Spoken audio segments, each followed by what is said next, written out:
Professor Van Braun wouldn't allow us to flood the gym with water and then freeze it, so ice hockey was out. But we still had fun playing regular hockey on the floor. The only problem was that Ellen wasn't there. Virginia said that it looked like Ellen hadn't been in the room all night, but that was starting to become par for the course for her.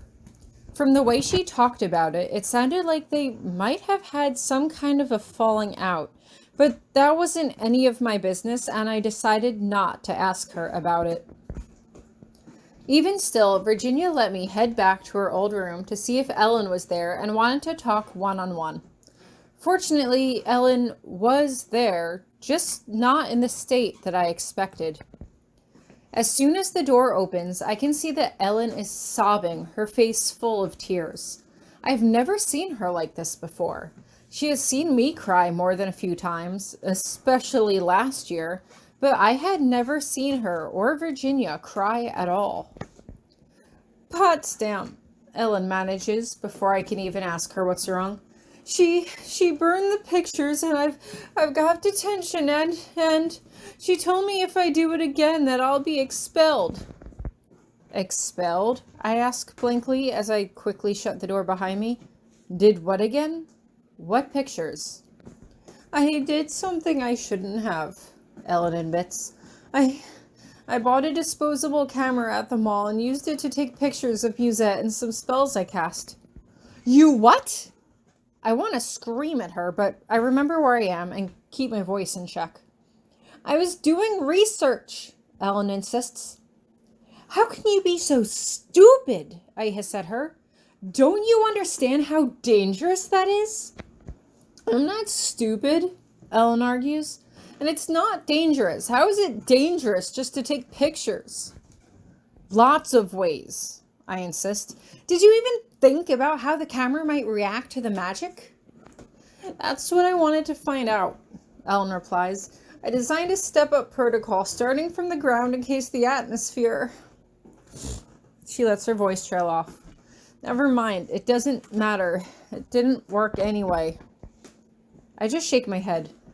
Mixing magic and science is exactly what got Musette expelled. But I didn't cast a spell on the camera, Ellen argues, as if that makes it better. I didn't mix magic and technology, I just took pictures. Yeah, pictures of magic.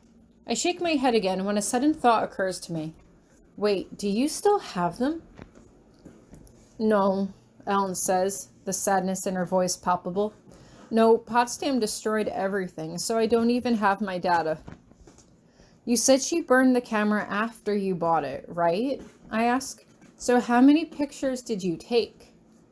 Not too many, Ellen sniffs as she wipes at her eyes. I bought the camera 2 weeks ago, but I took the pictures to be developed last week and picked them up yesterday. So you had them developed at the mall? Ellen, the people there don't know magic. They could have seen something. I'm surprised Potsdam didn't expel you already. I didn't do anything wrong. Ellen, you showed them magic. People do weird things with cameras all the time, Ellen says with a shrug. The pictures I took aren't anything compared to movie effects. Nobody was going to look at the camera and be like, wow, it's a real witch casting spells. Alert the authorities. I sink my head into my hands. How could Ellen not get it? Do you want to end up like Musette? She died after she lost her magic. She didn't die, Ellen argues. We're still talking to her, aren't we? We're talking to a ghost, I remind her. She is not really there. She's just broken memories and echoes. She can't even have a full conversation without fading out. Is that what you want to happen to you? No, Ellen sighs. No, of course not. Wait a minute. I stop myself from reaching out and grabbing her. You said you took a picture of Musette. Did it come out? Did Potsdam see it? Ellen pauses, as if only recognizing this as well. I'm not sure. She burned everything. She didn't look through them all. Maybe she didn't see her. She shakes her head. I don't know what I'll do if I get expelled. Even if I don't die, I wouldn't exist. The person I am now, the person I was before, I would be gone. Your memories of me might be the only thing left of me. Just don't think like that. Just don't do any crazy experiments like that again, okay? Okay, Ellen sighs. But what if... There's a sudden knock on the door. Ellen and I look at each other, and Ellen goes up to open it, but no one's there. Hey, it's me, a familiar voice says. I'm cloaked. Can I come in? Ellen stands back, and we're both dumbfounded as Minnie reveals herself. Minnie? I ask blankly. What are you doing? Trying to keep a low profile at the moment, Minnie responds as she looks at Ellen. I heard about what happened with your camera. Rumors are starting to flare up all over the school. From who? Ellen asks. I didn't tell anyone about what happened. I think Potsdam likes spreading rumors when she wants certain information to slip, Minnie says bitterly. And for the first time, I seriously consider that maybe, just maybe, Minnie had never actually slipped the secret that Hieronymous and I were married after all. It was not something I would ever ask her, but I couldn't help but wonder how many strings Potsdam was plucking. Anyway, she continues, the reason so many things like cameras and CD players are banned on campus is to prevent any mixing of magic and electronics. It's very strictly forbidden. They don't want any students being tempted to experiment. I know already, Ellen snaps. If I don't behave, I'll be expelled and lose my mind. Professor Potsdam already told me that. You know that in theory, but you might think that because you're one of the top students in our class, you could talk your way out of it. Minnie shakes her head. Don't. You can't win that fight. There was a student here the last year before we came here that I heard about. I think she was a snake. Her name was Musette. Minnie is looking at the ground as she speaks and doesn't notice our stunned reactions as she continues. She got good grades, and she got interested in magical technology. She had a good reason to be interested, but that didn't matter. She was just a student, a wild seed, and she was disobedient. That made her dangerous, so they expelled her, stripped her of her magic, wiped her memories, and they... Do you understand what I'm saying? Musette was a good student with special circumstances, but that didn't save her. So what happened to her? I ask at length. She's gone now, Minnie says quietly. She's dead because the magical world abandoned her. What? I demand. Ellen seems to have lost her ability to speak. Tell us the whole story. I think we all need to hear this. When a wild seed leaves the school, no one talks about them anymore. Minnie goes on. No one looks for them. Musette had a heart condition. It was being managed, first by her doctors and then by magic, while she was here. Then the school wiped her memory and sent her home and never followed up to make sure she was okay.